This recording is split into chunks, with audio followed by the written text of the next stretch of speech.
Ladies and gentlemen, we are back for another episode. Not episode 1, not episode 2, not episode 3, but episode 4 on the Prowl with the Carolina Predators. And today we're being graced the presence with two very important people to this particular organization and team. The owner and OC, Coach Bird, and the head coach, Coach Wood. So y'all know I'm all about letting you introduce yourself. So, Coach Bird, we'll start with you. Let the people know anything you would like to let them know about you, because this is where they learn everything they can about you gentlemen and the team. Man, ain't nothing really pretty much changed for me since episode one. Um, I'm still the same person. That's really it. Like, ain't nothing changed. Now we're just getting ready to kick this season off and go ahead and bring back, like Coach Wood said, his next Infinity Stone. There you go. There you go.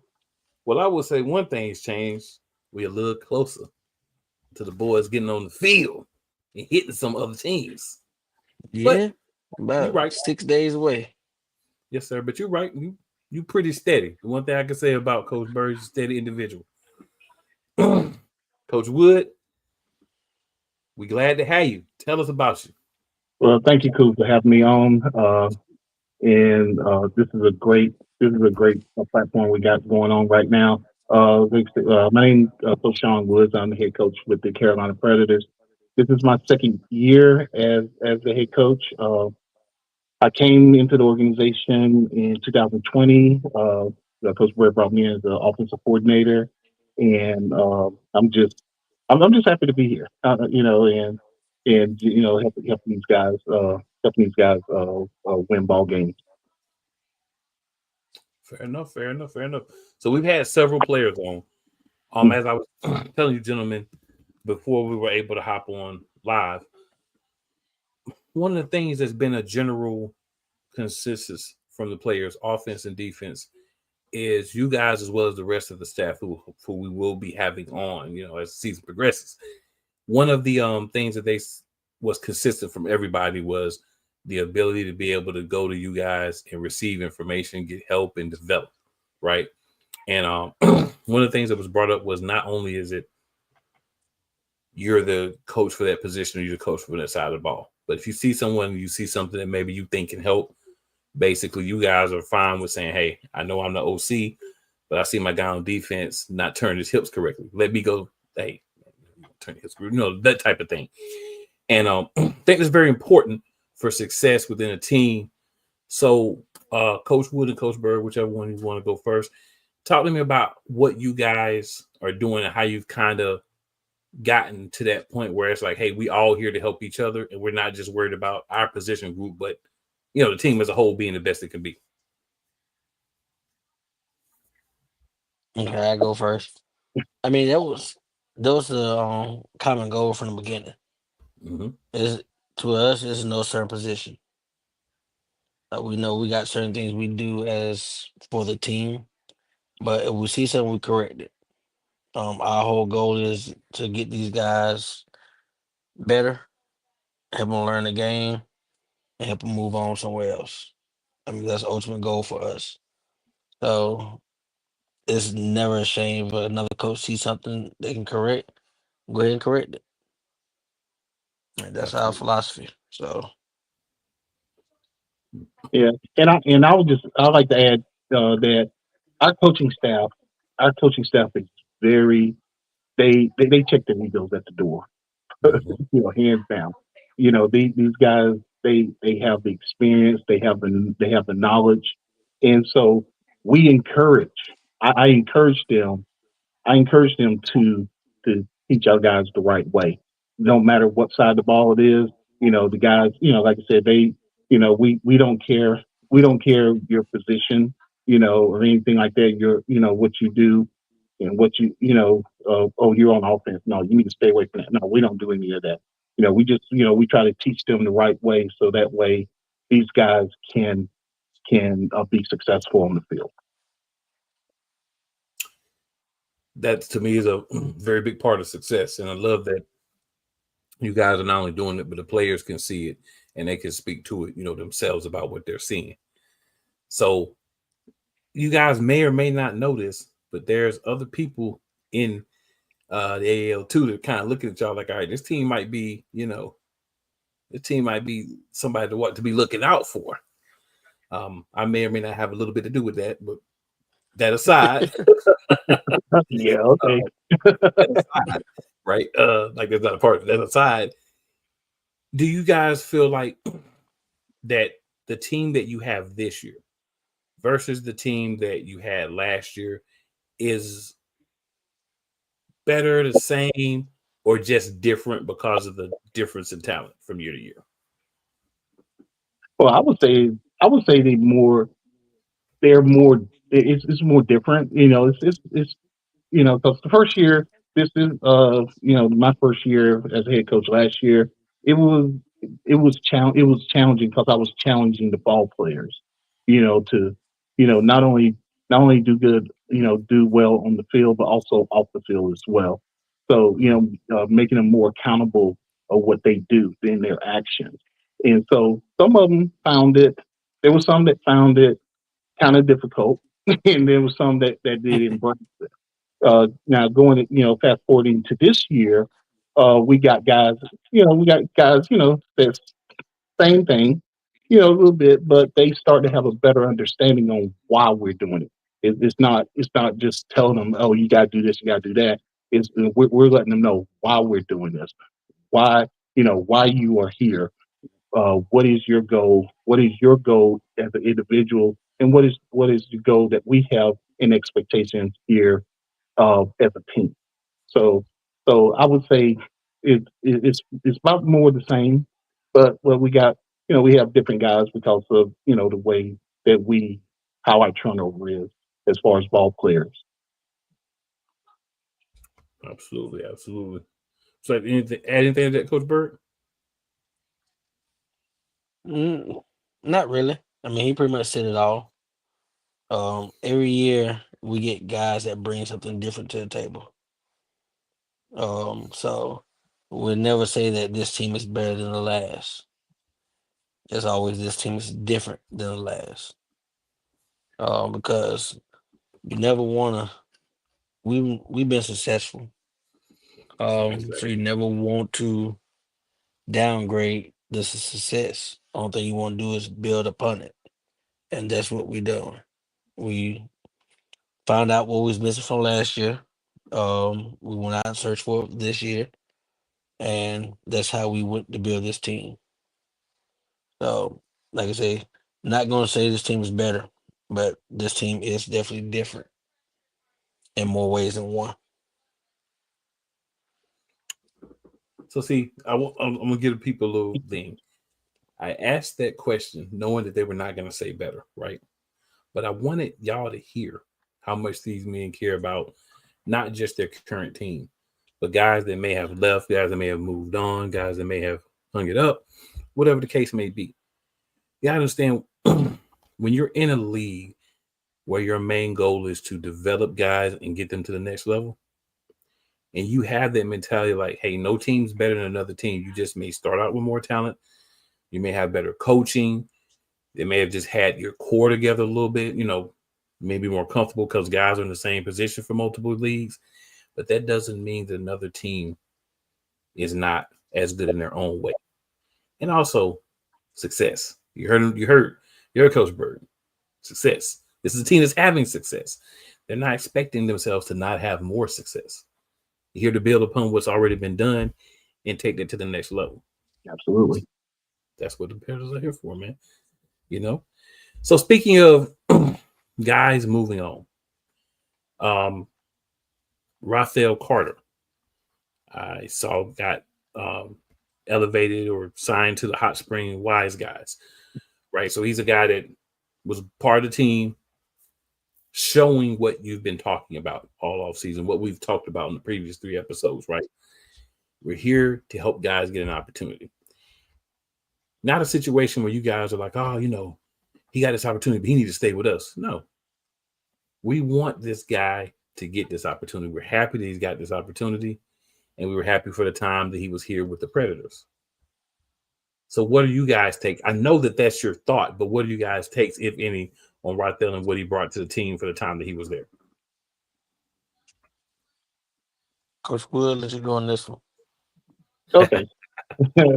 well, with that, he was like I say, he was with the Carolina Cobras, and of course he was released, and so he wanted to. He knew that if he didn't get any, if there was no offers available, that he'll come back down, come to us, come to the Predators, uh, because I have coached them in the past, and so welcome, open arms.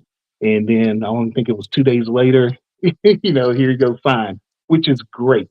And that, because, it's not nothing that we're not used to. We've had guys that was gone one day and then in less than 24 hours, he got signed. He was signed to the AFL last year. Matter of fact, I think he played this just a few He hours ago. played tonight. Yeah, yeah, played with Corpus Christi. Big Yeah. shout out to Torrance on the win. Good job, man. Hey, that's the way to play. So we got, so we're used to, having guys, here today, gone tomorrow, and all only thing that we can do is all we do is just move on. We congratulate, Rafael. He's going to have a great career there. Uh, I think I know Hot Springs, they got a good, they got a real good ball player that's going to be coming to them. Love to hear it, man. Love to hear it. So, in moving on, so we've talked about kind of how the thought process, the logic, the expectation is, hey, guys are going to come in, but they're going to move on.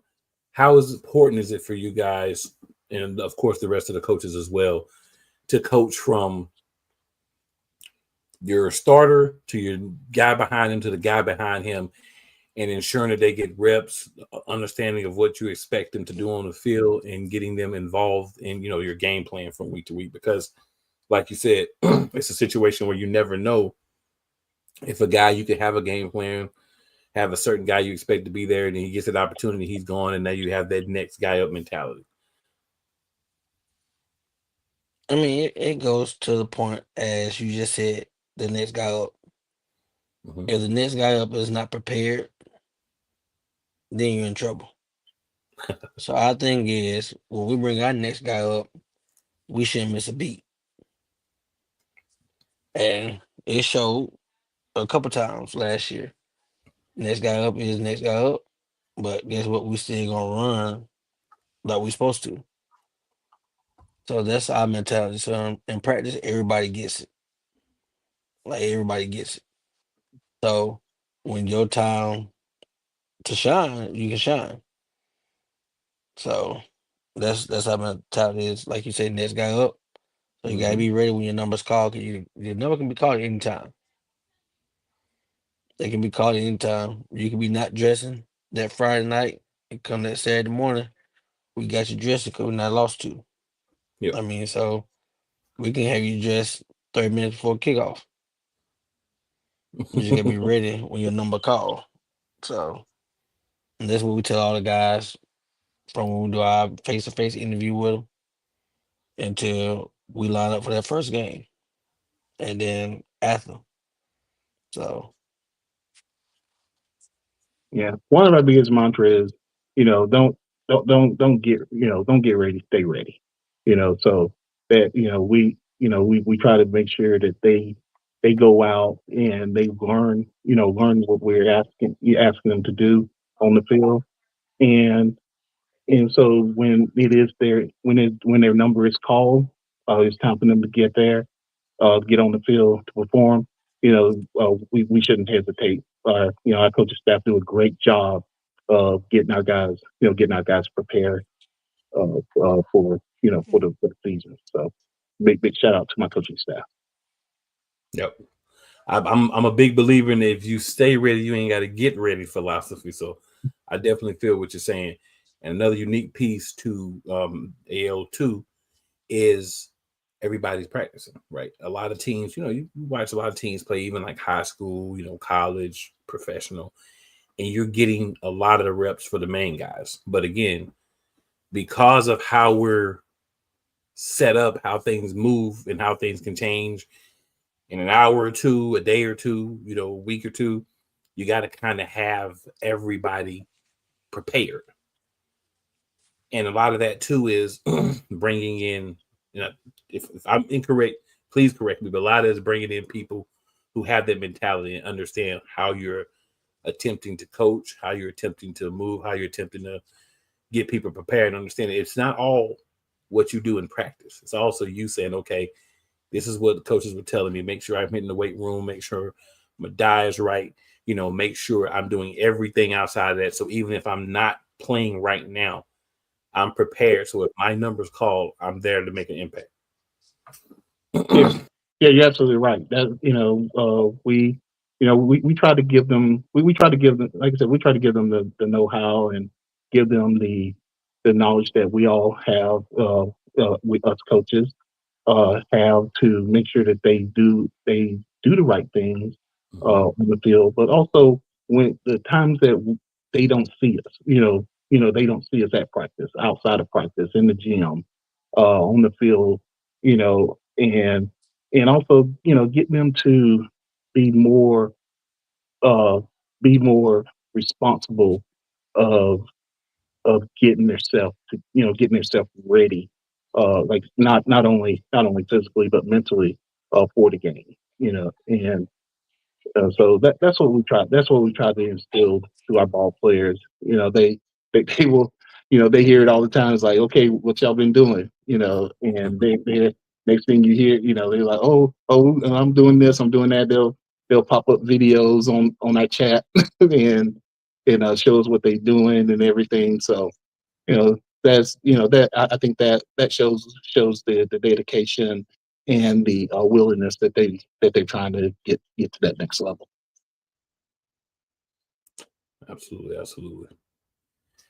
Now, in talking with the players, one of the things that I brought up and a lot of players, well, actually all of them agreed on, was not just teaching them the football side, but also teaching them the professionalism, the business side, and those things as well, that they're getting that with you guys. So if you guys wouldn't mind speaking a little bit to what you're doing with those guys to kind of have them prepared for when these inevitable call-ups happen, that they're ready to go to these new teams. They're ready to be in places where there may be a little bit more eyes on them, not necessarily more scrutiny or anything, but just more eyes because the profile may be a little bit more at this point. How you're preparing them to go into those situations.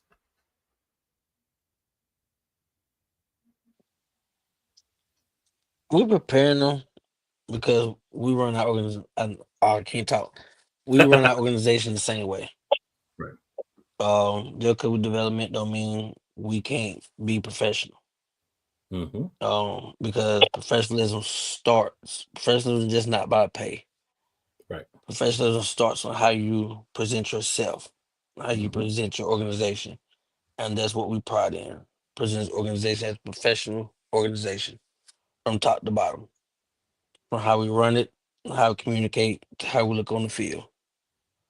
So that's how we teach these guys of what to expect when they get called up, what to look for when they get called up, and how to act when they get called up. So Yeah, and I'll add a little bit on that.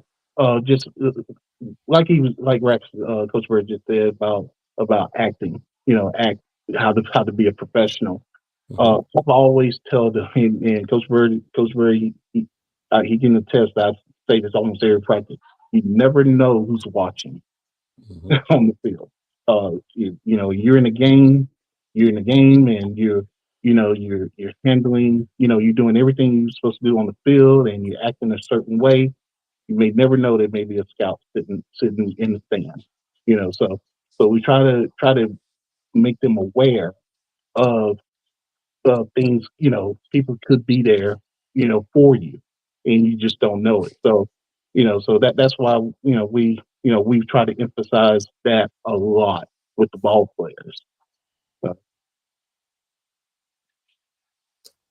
It makes sense to me. Like podcasting, my thing, same thing.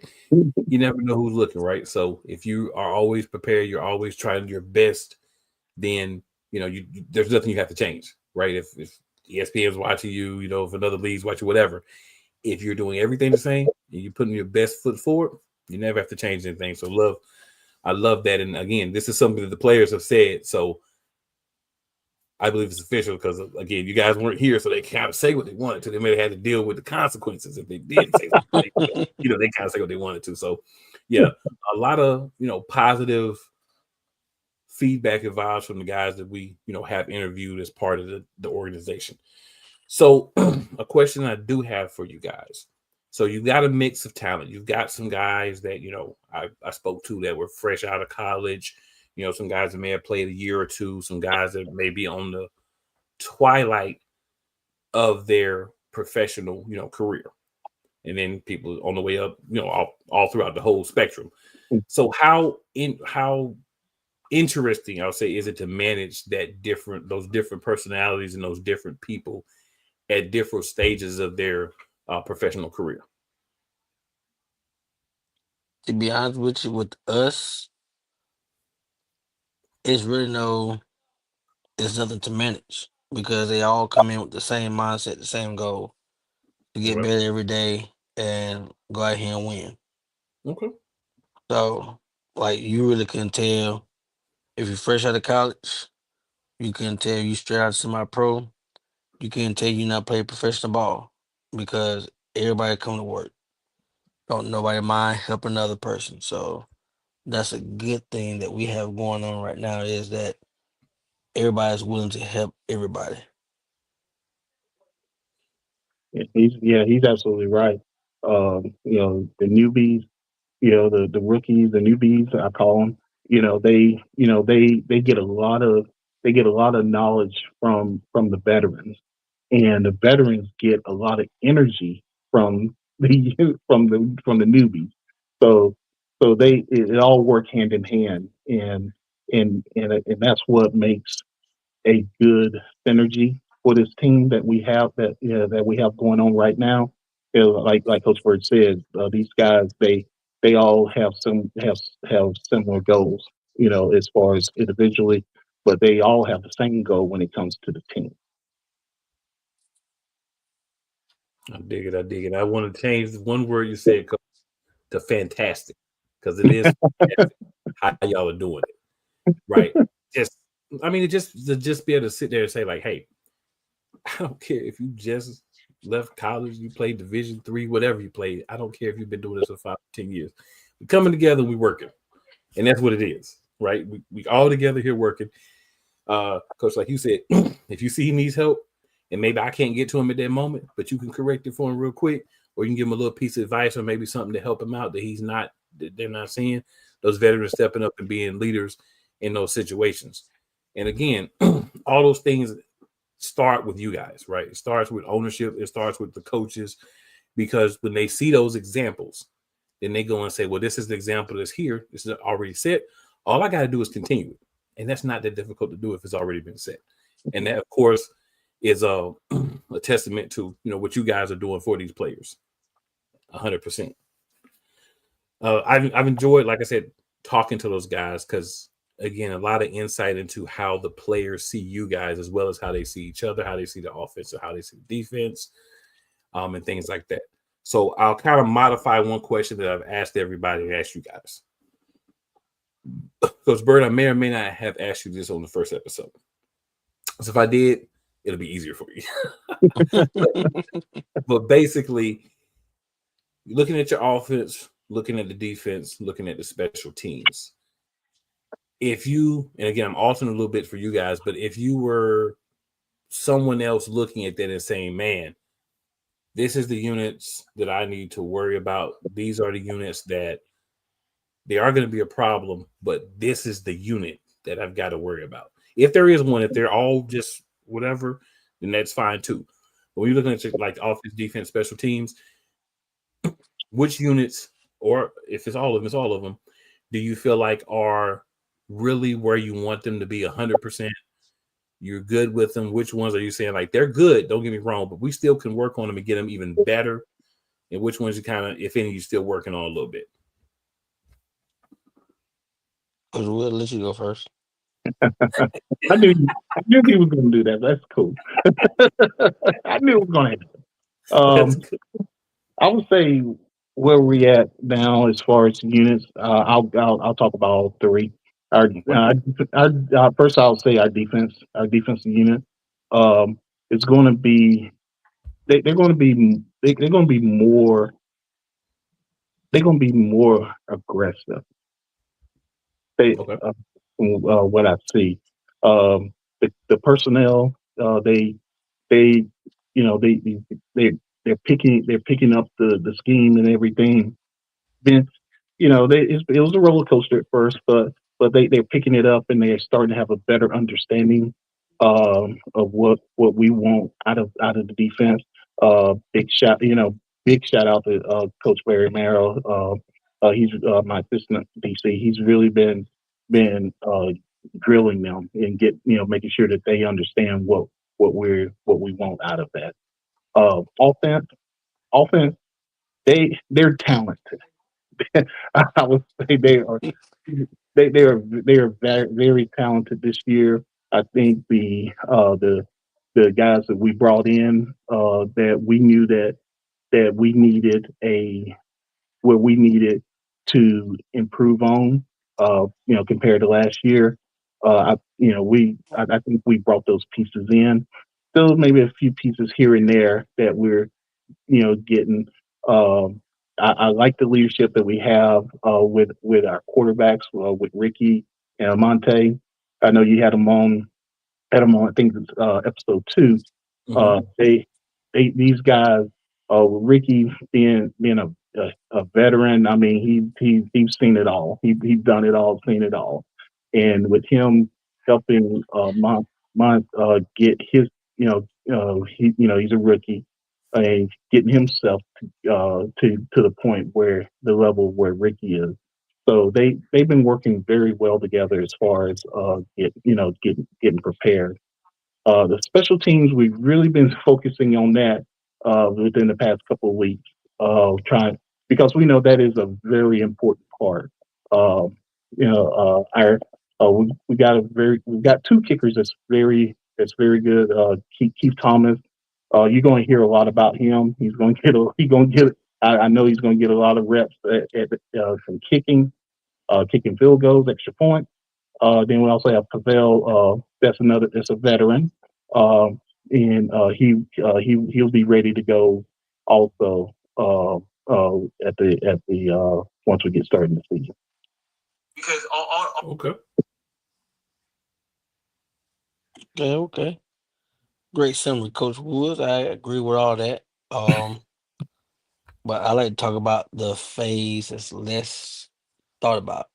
Okay. Everybody think you got 3 phases to the game. It's actually 4. Okay. The fourth phase is your coaching. Very true. Your coach is your fourth phase. It's how well your coaches can adjust to what's thrown in front of them. And I think we have a good group of coaches that's going to work well together to adjust to no matter what we see. Um, every coach has played, every coach has played from AF2 and above. So, like I say, I think that's going to be the key to our success is our coaches' adjustments that we can do during the game and at halftime. Like I said, I go on offense, we shooting for 100 every game. 100, shooting for 100. Defense, they want the goose egg, and I said it. Special teams say can't leave them out, they're gonna score 2. So every aspect of our game is looking to contribute in one form or another. But that coaching aspect is gonna be the key to a successful season or a downfall season, in my opinion. Okay. So we talked a little bit about coaching, and I do agree 100% with what you're saying. Do you believe or feel like the coaching staff that's in place at the bottom is a staff that is going to be, and I'm not going to actually compare it to last year or previous years, right? Do you feel like that this is a staff that is going to be able to go out here in the AO2 and make a lot of noise and make those adjustments, make those adaptations, and be the difference maker if needed for your team's success?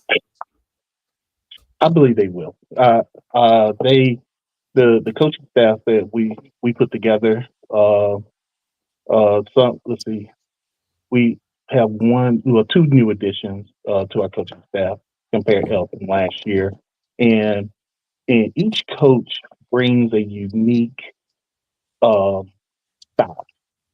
And whether they hands on, where they're more cerebral, or Mm-hmm. they're more the rah rah rah. you know, like, they Yeah, they have fire all the time. It complements well with what we with as far as their personalities. And and and what we try to do is try to we all try to we all try to harness all of it. Have there some is more stoic than others. So we try to help. They get that fire, and not only that, but also with the teaching as well, with the ball players, and they also teach amongst each other. We right. learn from each other. With their different styles. They may do something like, "Wow, I ain't okay. I can see why he's doing this." Okay, I see why he's not. He's this way or that way. Right. So it's we got a good group, and um they have goals too. The same way the same way players have, they have goals too. They have aspirations to move on too. So we try to help each other along to help elevate them as well. So that's why I am very blessed to have these gentlemen on the coaching staff.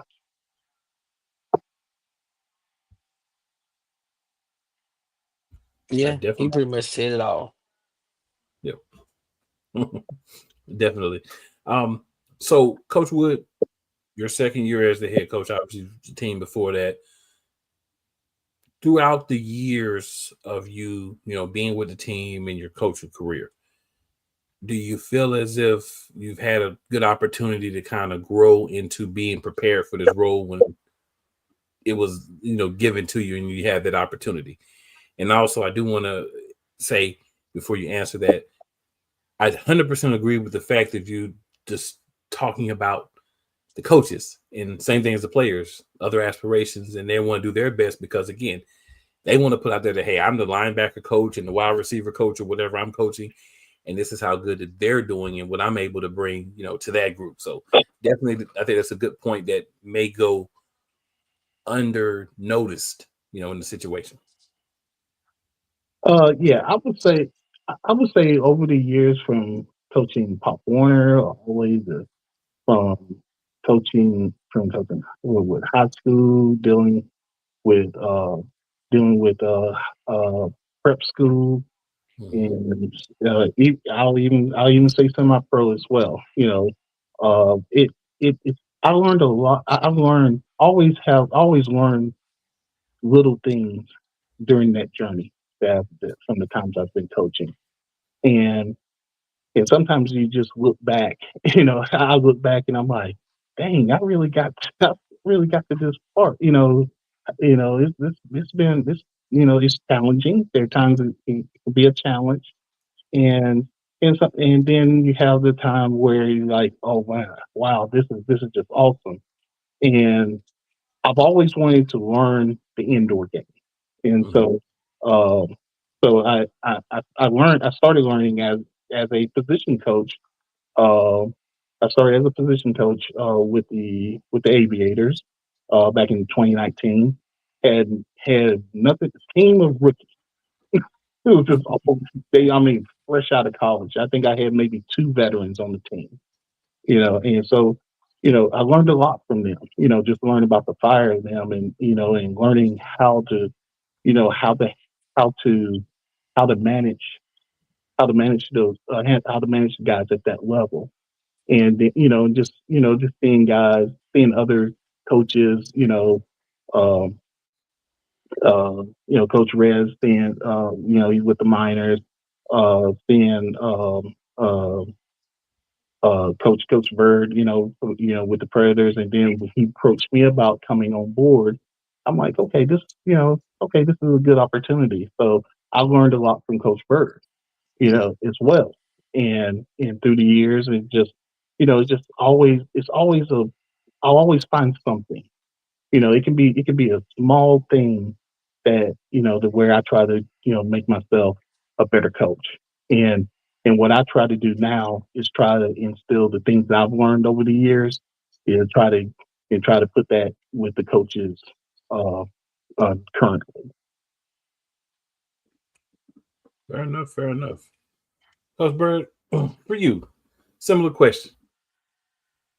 So, as someone who's coached, played yourself, and then now as coaching and owner of the team throughout the years, how has the process been of just getting yourself to the point of where you're at now? It's been a process. Absolutely. Um, Especially the process from trusting somebody with something that you not put your all into. Mm-hmm. Um, because first started I was playing in 2018, 2019. I was playing and coaching.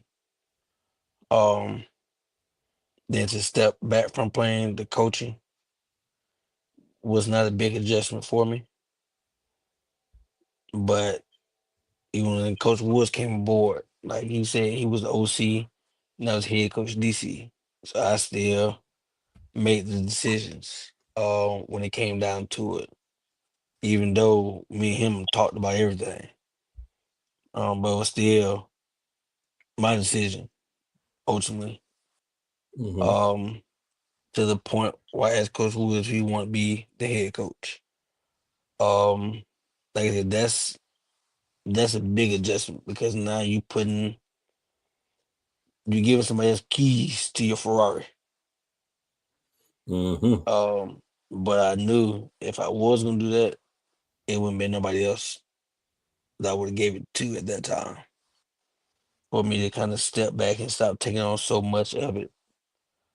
Um, to the point to where I just coach and worry about the back of the house stuff. And like I talked to him a couple times. I talked to my assistant OC.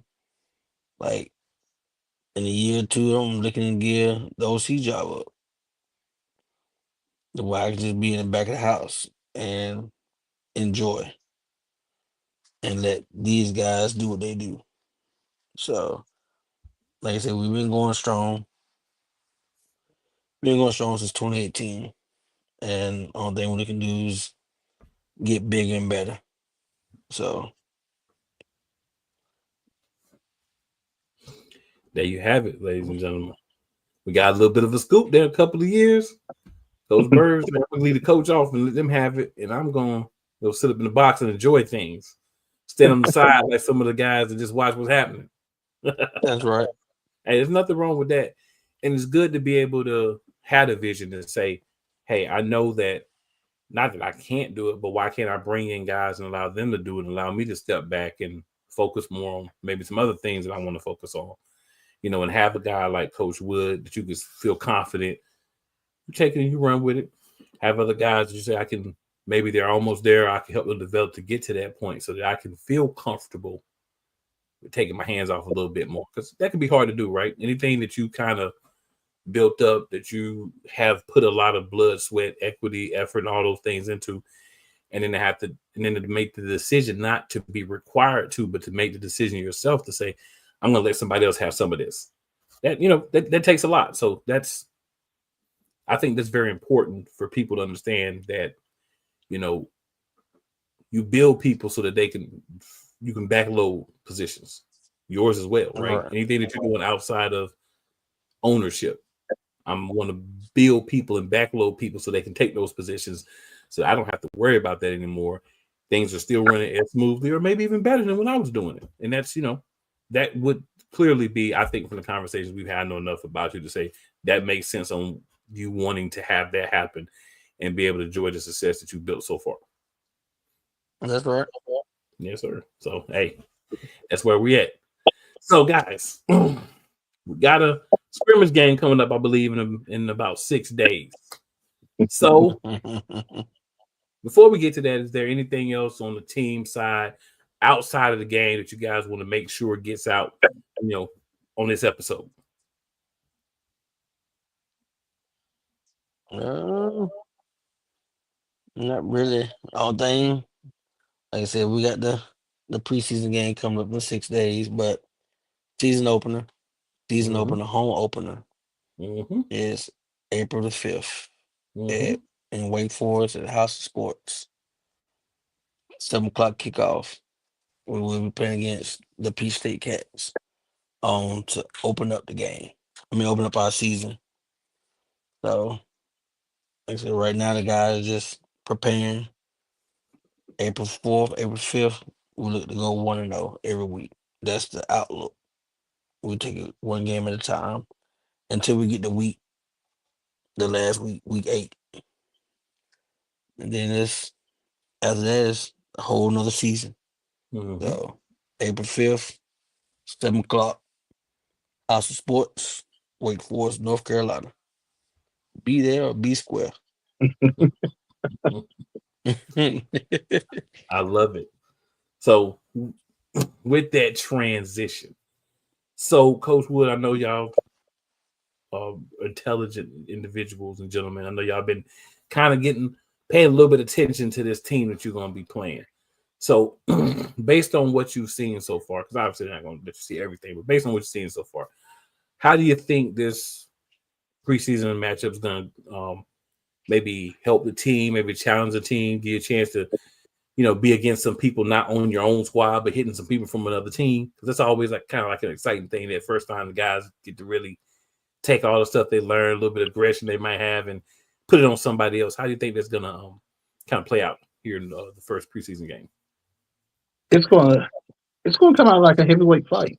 Um, I mean, we just our history with each state over Mm-hmm. the years. We it's always a knockdown drag out.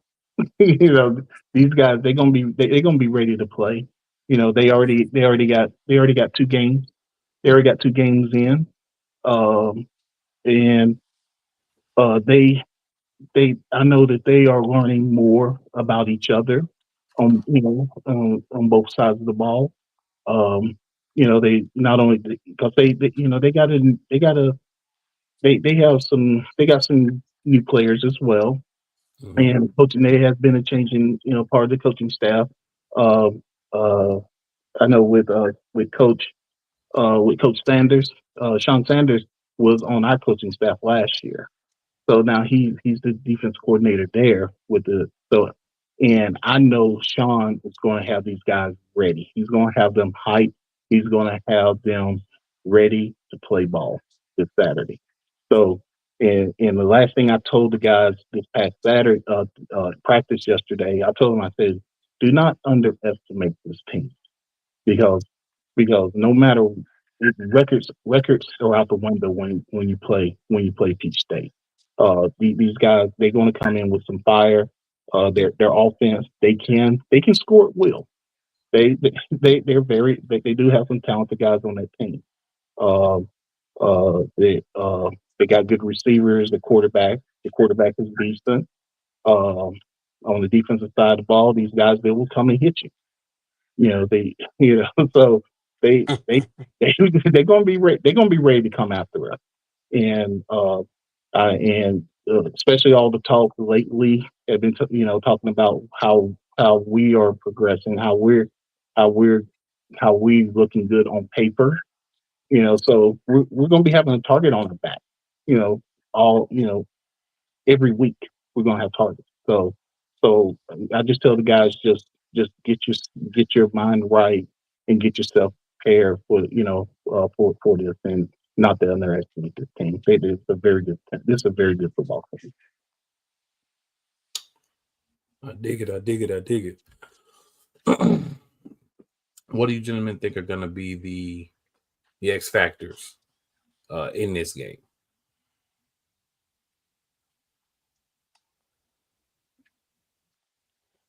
I The would say, X. go ahead, coach. Go ahead. No, I was gonna say our offensive line versus their defensive line. Okay. Okay, because I know that was one area that we needed to address going into the season, and our offensive line, they've been working hard. They've really been working hard and getting a have a good being being consistent on their play. Their protections. Learning the protections, learning their blocking schemes and everything. But they each state their defensive line, they pin their ears back and they come. I mean, they're very aggressive. So just want to make sure that our offensive line will be ready to go after them and be able to give our quarterbacks time to get the ball to our playmakers. Okay. Yeah, it's gonna be the line play for sure on both sides. Just because the line is that gateway. If your O line can't hold up, your offense ain't gonna run. If your D line can't hold up, your defense gonna get ran through. So that line play is X factor. If our line play better than on both sides, we gonna win.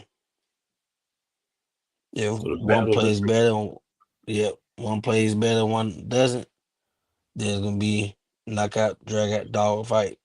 Who has the ball last?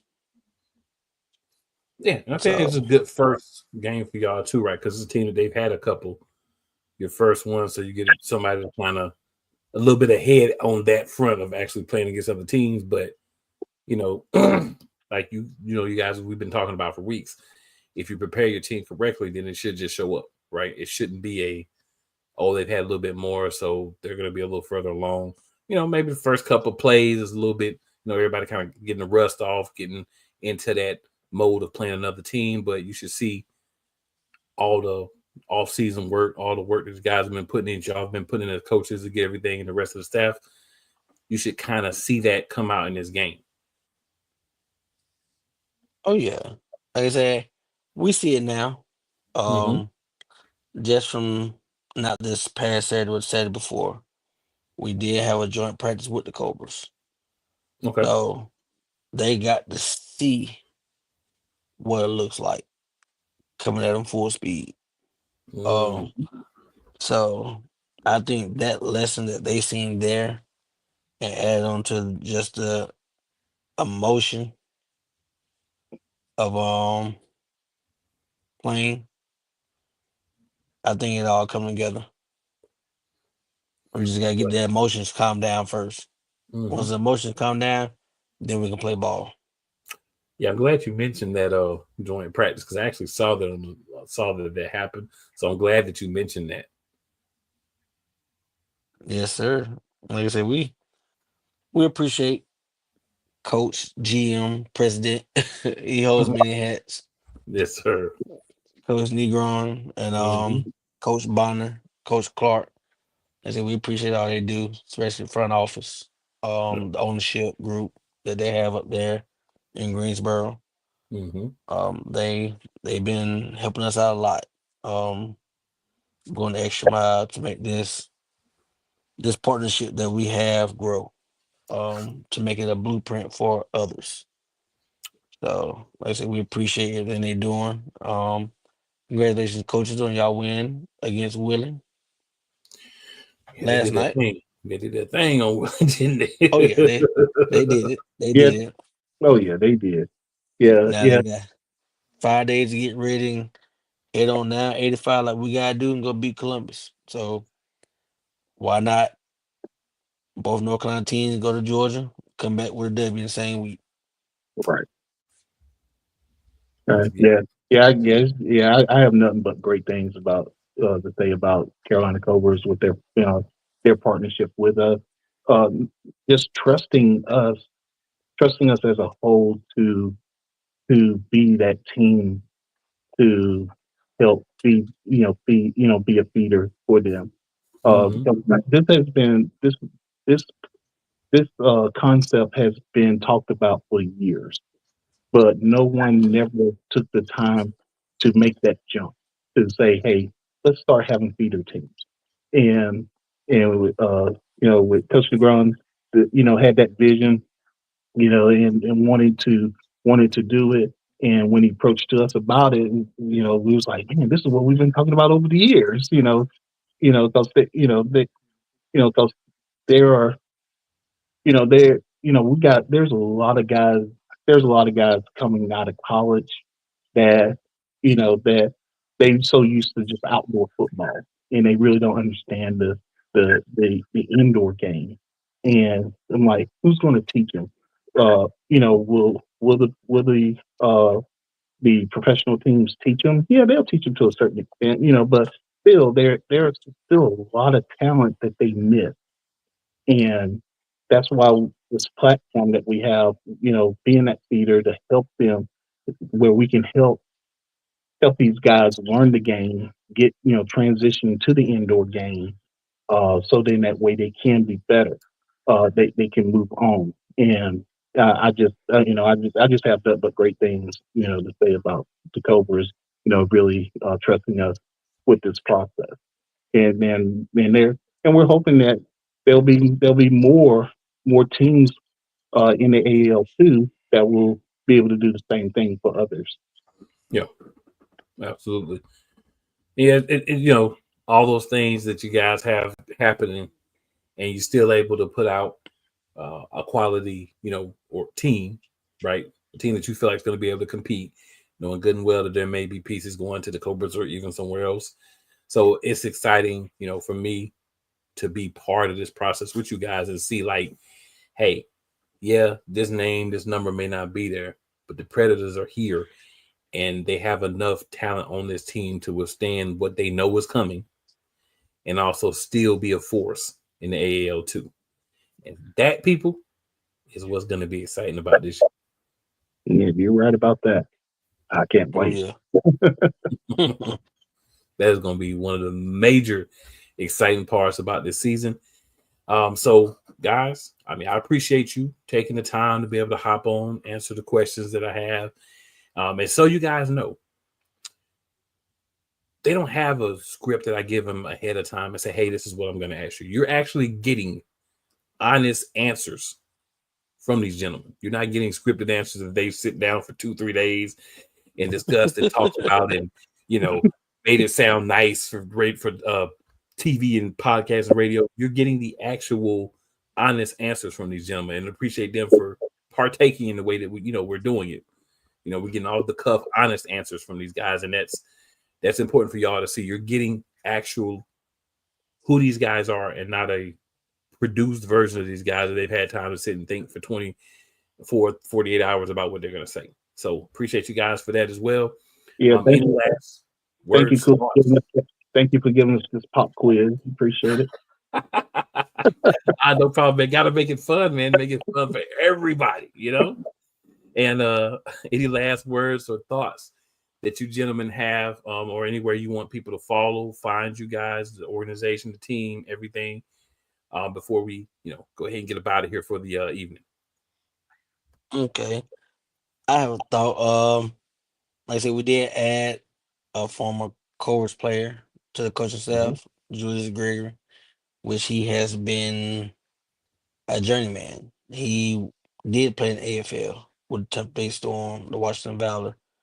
So he has the knowledge to help these guys. but he also has the knowledge to coach on that professional level. So, like you say, we just don't give opportunities to ball players. We give it to the coaches to put this on their resume to show, okay, I did coach here and this is what we did to show that they are capable of doing that. So, like I say, it's just not for ball players. Coaches, front office, interns, it's for all. Just to get the foot in the door, to learn and to grow. A true And you can also developmental organization, y'all. that's it. You can also check out the website. I think it's goCarolinaPredators.com, if I'm mistaken. Mm-hmm. Okay. That's it then. Yeah, and see us on all the platforms: Facebook, Instagram, and X. So make sure you check us out. Carolina Predators Arena Football. All right, y'all. So hey, episode 4 in the bag. Got a preseason game coming up. So, talk about that a little bit on the next episode, what happens there. And, who knows what else will be riding through. But what we do know is it's Predator season and we on the prowl. That's That it. being said, we'll be back next time for another episode.